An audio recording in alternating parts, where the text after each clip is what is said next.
The Chino area was rocking as the annual milk can game arrived in week 4 of the football season. The Cowboys, who dominate in overall milk can game victories, were looking to keep the coveted trophy. Meanwhile, the Don Lugo Conquistadors arrived on the field with just a few minutes before kickoff on the clock, as first-year head coach Luis Garcia didn't want his team distracted with the pregame ceremony. A scary moment for the Cowboys early in the game came on this play when team captain Ray Valentine is injured running the ball. He had to be taken off the field on a stretcher, and the team reports Valentine suffered a broken leg. With 1 minute remaining in the first quarter, the Conquistadors' Jorge Montelongo gets the handoff and runs up the sideline and is pushed out of bounds at the Chino 9-yard line for a 35-yard gain. Don Lugo caps the drive in the second quarter on this play action as quarterback Dane Ford connects on the 9-yard pass to David Delgado for the touchdown. Lugo takes the lead 7-0. Still in the second quarter, the Conquistadors score yet again on this 6-yard pass from Ford to Delgado as Don Lugo leads 14-0. Chino would turn the ball over and Don Lugo would capitalize as the senior running back Jorge Montelongo takes the handoff and sees an opening up the sidelines, and he just gets the ball across the goal line for the touchdown. Don Lugo goes into halftime with a 21-0 lead. Going into the third quarter, the Conquistadors' offensive powerhouse of quarterback Dane Ford and wide receiver David Delgado strikes again as the junior quarterback unloads a perfect pass that's caught by Delgado even though he's guarded closely by a Chino defender. Lugo breaks the game wide open, leading 28-0, and would go on to win the game 35-7. Don Lugo's victory brought great pride to the team and for head coach Luis Garcia, who once wore the Lugo jersey as a player himself. This is Lugo's first victory of the milk can game since 2009. We had a chance to talk to Coach Garcia after the post-game celebration that brought Lugo fans onto the field, and here's what he had to say. This is kind of a cliche, but literally there are no words to explain what I feel. I mean, it's beyond words. It really is. Yeah. You guys came out and were able to get some nice defensive plays to help get a field where you can go down and score. You got 3 touchdowns, went up 21-0. Did you feel comfortable at that point, or was still a lot of work to go? Absolutely not. I mean, we were sprinting we had nothing better to do, but at halftime sprint straight to the locker room. We still had so much energy, and we knew we had some unfinished business in the second half. Yeah, and you guys were also able to capitalize on some turnovers that they did, fumble and the interception. Kind of turned the momentum around a little bit. They were kind of starting to drive the field, but you guys were able to stop that. How big was that in this game? I mean, it was huge. I mean, you know what? We played really well against Claremont in the scrimmage. And we've had some injuries.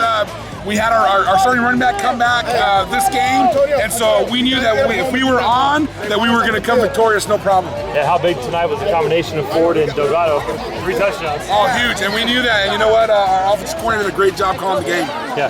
Let me ask you this too. At the end of the game here with the exchange of the milk can trophy, what happened there? Well, I guess there was a little impatience on my part, but I've been waiting probably over 20 years for it, and so I was probably a little bit quick to jump the gun, and I apologize to the principal for that, but I told him with all due respect, he really doesn't understand. Total, how many games have you coached the milk can game? As an assistant, now as a head coach, how many games do you think? Well, let's see. I coached a couple of years back in the early 2000s, and I coached 2 years prior to this year, plus some lower level stuff. So a handful. Okay. So coming into this game, how confident were you guys coming into playing Chino, knowing the history of this game, and seeing you guys go 2-2 to start the year? How confident were you coming into this game? Well, we prepared for this game since last February. My biggest job at Don Lugo High School was to rewire these guys to believe that they can win this game and they believe that they can be champions. And I think I was successful with that, and it showed tonight.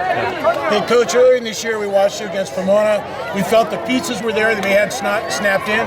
We realized that you grew up tonight as a team. Are you solidified, and is this the team that's going to go forward, and where do you assess your talents right now? Is there areas you want to improve, or obviously after a big win? Absolutely. We just got to stay healthy, and it's nice that we have a bye week coming up. We got league now. This gives us a little bit of momentum going into league. We can definitely build on this, and that's it. One game at a time from this point forward. Okay. You mentioned since 20 years. I can't think of since, the 2000, there's been a victory such as this, or dominant victory. Did you ever envision that you would be the coach after all the greats that have gone through Don Lugo with Randall, with Sutledge and all the others? that now it would come you'd wear the hat of the one that did it this year? Absolutely. I mean, we really did envision it. I mean, I told the kids, I dream it, work for it, and then make it happen. And that's exactly what we did from the beginning to end. And you know what? We talked heart to heart with the boys on Wednesday, and I told them that I believe that I was born to be the leader of this squad and to go forth with the victory for Milken. And I think they agreed. I think they bought in and believed me. You know, going to the last talk with your boys there too, it brought you to tears. Oh yeah. What was that about? Yeah, I'm an emotional guy. I mean, that's the way I've always been. That's the way I've always played, you know, with the passion.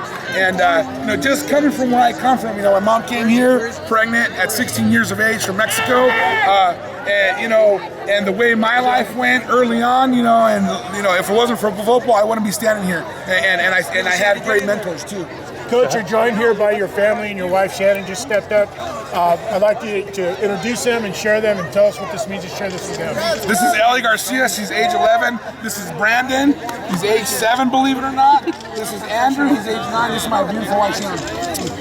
And you know what? I spent a lot of time away from them, and they're really cool about it. I mean, I come home at 8 o'clock at night all the time, kiss them goodnight, and that was it. This is why. But this is why we did it. I remember her bringing cookies to practices and games. Did you think it would pay off? Hell yeah, I did. All right. This is college. This is everything. This is why. So last question for you, how are you going to celebrate tonight? You know what? I'm sure it's going to be a long night, a long fun night with the football players, and then we'll get together somewhere with the coaches and just be together and enjoy it a little bit. Good stuff. Coach, congratulations. Okay, thank you very much.